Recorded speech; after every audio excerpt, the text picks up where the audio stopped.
मेरा नाम कमर आगा है। आज हम पाकिस्तान की इकोनॉमिक सिचुएशन लगातार बिगड़ती चली जा रही है और कोई ऐसा रास्ता नहीं दिखाई देता कि जिससे आने वाले समय में कुछ उनको राहत मिल सके। उधार ले लेके वो अपनी इकोनॉमी को आगे बढ़ाते हैं। उनके पास फॉरेन एक्सचेंज रिजर्व इस समय 3 बिलियन के करीब है, यानी 2-3 हफ्ते का फॉरेन एक्सचेंज है, जबकि इन्हीं ने और उम्मीद है कि इनको शायद वर्ल्ड बैंक से या आईएमएफ से कुछ इनको राहत मिल जाए। थोड़ा सा इनका मानना ये है, लेकिन अभी आईएमएफ की तरफ से कोई बयान नहीं है। दूसरी तरफ ये भी है कि उनका इस समय जो इन्फ्लेशन है, कीमतें जो बढ़ी हुई हैं, वो लगभग 38% से ज़्यादा ही हैं। ये पिछले महीने की फिगर बता रहा हूँ, हर महीने बढ़ जाती हैं। इस महीने कितना हो गया उसकी फिगर अभी नहीं है। और ख़ास तौर से गौरतलब बात ये है कि जो फूड प्राइसेस है, यानी खाने पीने का जो सामान है, उनकी कीमतें इस वक्त लगभग 50%, 48.7 से लेके 50 के करीब बताया जा रहा है। फिर उसके अलावा ये है कि जो हाउसिंग, वाटर, इलेक्ट्रिसिटी, गैस, तेल, इन सब की जो कीमतें हैं वो 24% से भी कहीं ज़्यादा बढ़ चुकी हैं। और क्या कहते हैं, तेल की कीमतें तो आसमान पे छू रहे हैं। डॉलर एक 300 रुपए के बराबर हो गया है। और कपड़े, जूते, इन सब की कीमतें जिनके हिसाब से 9%, ये सब ऑफिशियल फिगर है। अनऑफिशियली अगर वहाँ के लोगों से बात करूँ तो वो कहते हैं कि बहुत ज़्यादा है।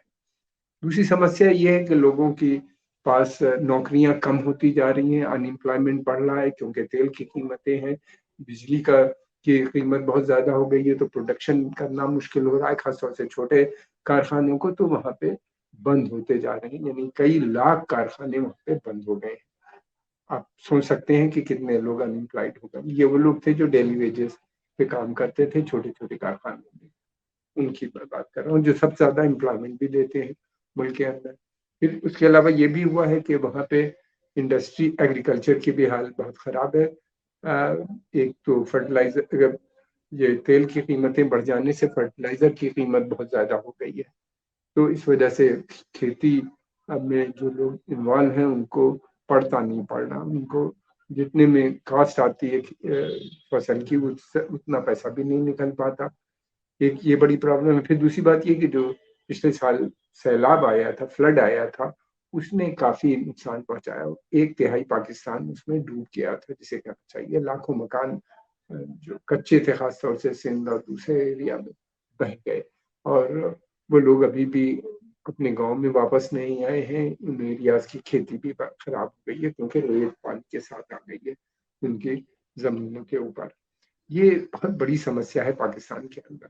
पाकिस्तान के अंदर एक और बड़ी समस्या वो ये है कि जॉब्स का मार्केट, नई जॉब्स नहीं मिल रही, बल्कि जॉब्स कम ही हो रही है। फिर उसके बाद ये है कि एड के ऊपर वो डिपेंडेंट है कि वर्ल्ड बैंक की एड अगर या आईएमएफ की खास तौर से एड मिल जाती है, तो फिर उनको ये रहेगा कि वो दूसरे इंटरनेशनल फाइनेंशियल इंस्टीट्यूशन से भी कुछ मदद मिल जाएगी। और कुछ मित्र देशों ने भी कहा है कि वो दे देंगे, लेकिन आईएमएफ की कंडीशन इतनी सख्त है, अगर उसको ये पूरी तरीके से इम्प्लीमेंट करते हैं तो इसके मतलब ये है कि कीमतें और बढ़ जाएंगी, और जो सब्सिडीज ये देते हैं उसको भी कट करना पड़ेगा, यानी फर्टिलाइजर वगैरह की कीमत और बढ़ जाएगी। बिजली का बिल और महंगा हो जाएगा। फिर उसके अलावा ये है कि ट्रांसपोर्ट जो है एक जगह से दूसरी जगह और महंगी हो जाएगी। अभी भी 30-40% के करीब बढ़े हुए हैं ट्रांसपोर्ट चार्जेस, वो बढ़ के 50 हो जाएंगे। बजट में जो डेफिसिट है, आईएमएफ का कहना ये है कि इनको धीरे धीरे कम करना पड़ेगा, और ये तभी कम होगा जब कि ये जो राहत दे रखी है इन्हीं ने अलग अलग सेक्टर में, खासतौर से एग्रीकल्चर और दूसरे सेक्टर्स में, उनको कम करें ताकि बजट बैलेंस हो।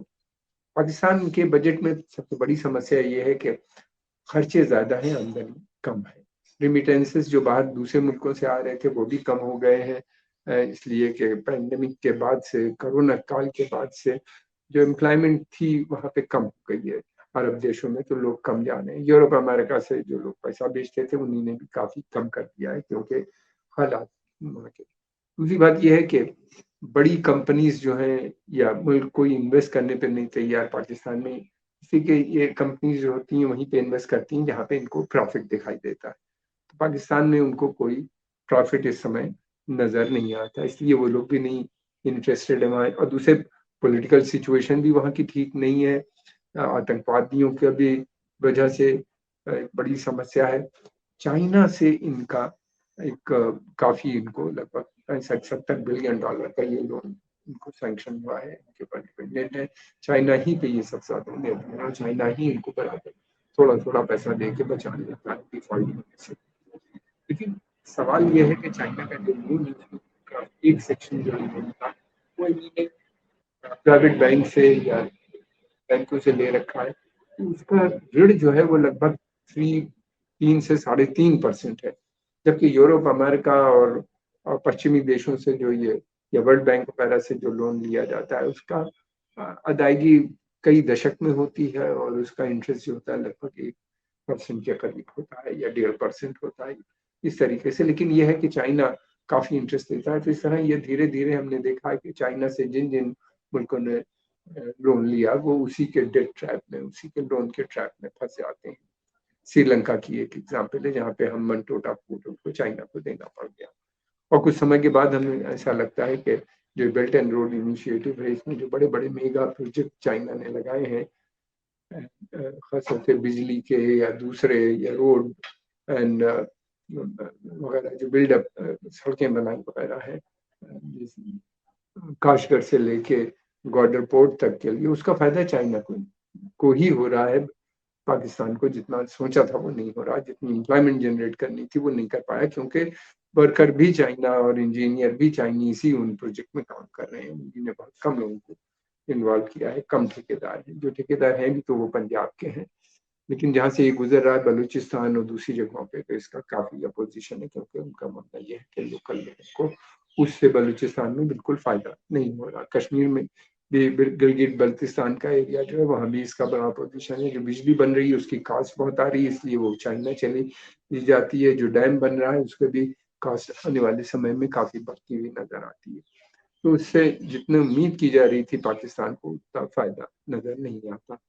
दूसरी बात ये भी है कि पाकिस्तान चाइना का साथ भी नहीं छोड़ सकता, और चाइना उसको न मरने देता है न जीने देता है, वही सियासत इसके साथ उसकी जुड़ी हुई है।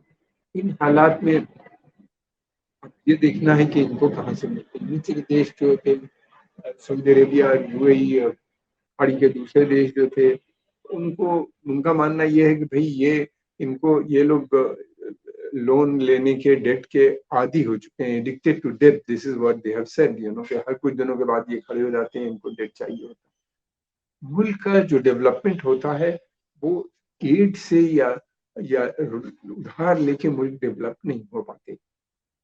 पाकिस्तान के साथ सबसे बड़ा प्रॉब्लम ये रही कि पहले पॉपुलेशन कम थी, एग्रीकल्चर बहुत अच्छा था सेक्टर, ज्यादातर लोग एग्रीकल्चर से जुड़े हुए थे, कृषि प्रधान देश समझा जाता था पंजाब की वजह से। तो वहाँ पे उनको काफी गेहूं पैदा हो जाता था, ये एक्सपोर्ट भी कर लेते थे और उससे काफी बड़ी आमदनी बड़ी सेक्शन को हो जाती थी। फिर उसके अलावा एक ग्रुप जो था, काफी बड़ी संख्या में लोग, इनके कई लाख लोग अरब देशों में काम करते थे, वहां से रेमिटेंसेस आ जाते थे उनको 10-15 बिलियन डॉलर के। इसके अलावा ये भी था कि वहां पे आर्मी, ये बड़े बड़े जो आर्मी में एक एम्प्लॉयमेंट का सोर्स था, और फिर उसके अलावा आर्मी जो वहाँ पे बड़े बड़े कारखाने वगैरह हैं वो सब आर्मी ही कंट्रोल करती है।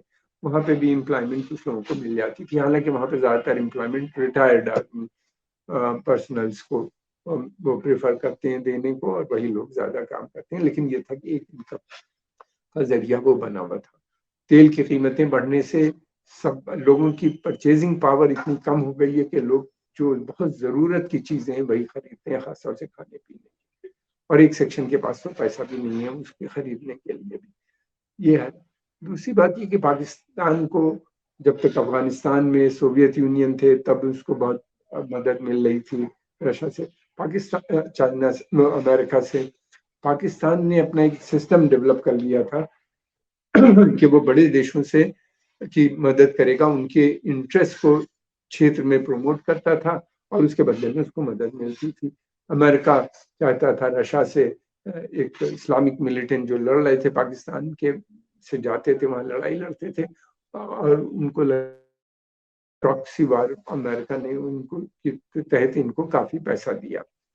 फिर उसके बाद ये था कि अफगानिस्तान में उनका इंटरेस्ट बना हुआ था, उनकी फौजें आई दोबारा से, तो उनको वहां पे भी इनकी जरूरत थी, अमेरिकन को पाकिस्तानी सपोर्ट की जरूरत थी, तो पाकिस्तान उनको उसकी भी सपोर्ट बैठता था। लगभग 50-60 बिलियन डॉलर इस तरह से उन्होंने कमाए इस पूरे अफगान में। उसका पर नतीजा ये हुआ कि अफगान तबाह बर्बाद हो गया और पाकिस्तान में भी आतंकवाद फैला। फिर उसके अलावा दूसरे इन्हीं ने अपनी फॉरेन पॉलिसी में जो पॉलिसी बनाई, मेन पॉलिसी जो थी इनकी वो यही थी कि आतंकवाद को बढ़ाओ, उसके माध्यम से अपनी फॉरेन पॉलिसी को आगे बढ़ाओ, अपने हितों को दूसरे देशों में बढ़ाओ। डेवलपमेंट एजेंडा इन्होंने कभी नहीं अपनाया। देखिए पाकिस्तान बना भी था धर्म के नाम से और हमेशा इन्होंने धर्म ही को आगे बढ़ाया और इनका और वहाँ पे ये था कि इसी वजह से वहाँ पे और इन्हीं ने डेमोक्रेसी को भी नहीं आने दिया, रूल ऑफ लॉ को भी नहीं चलाया। सेना ही सबसे पावरफुल इंस्टीट्यूशन रही और सेना और कट्टरपंथी धार्मिक संस्थाओं का ये मिली-जुली नीति रहती थी, एक दूसरे को ये लोग सपोर्ट करते थे और उसी की मदद। डेवलपमेंट एजेंडा नहीं रहा, कोई बहुत बड़ी इंडस्ट्रीज नहीं लगाई या कोई एक्सपोर्ट उनके यहाँ बड़ा नहीं है। हमने ये देखा 30 बिलियन डॉलर का वो एक्सपोर्ट करते हैं और 60 बिलियन डॉलर का उनके यहाँ इम्पोर्ट है, तो आप इमेजिन लगा सकते हैं किस किस्म की इंडस्ट्रीज एक्सपोर्ट ओरिएंटेड भी नहीं थी। छोटे कारखाने थे वो अब बंद होते जा रहे हैं, उसकी भी एक बड़ी समस्या खड़ी हो गई है। तो ये पाकिस्तान एक के बाद एक समस्या से जूझता हुआ नजर आता है। ऐसे में इस समस्या से बाहर निकलना एक बहुत मुश्किल काम होता है, इसलिए कि पॉलिटिकल इनस्टेबिलिटी होती है तो वो संभल जाती है किसी न किसी कुछ समय के बाद। ये होता है कि कलेक्टिव लीडरशिप हो जाती है, कोलिशन गवर्नमेंट चलती है और फिर उसके अलावा ये होता है कि कोई एक बड़ा लीडर इमर्ज कर जाता है और उससे मसले हल होने लगते हैं, वो संभाल लेता है।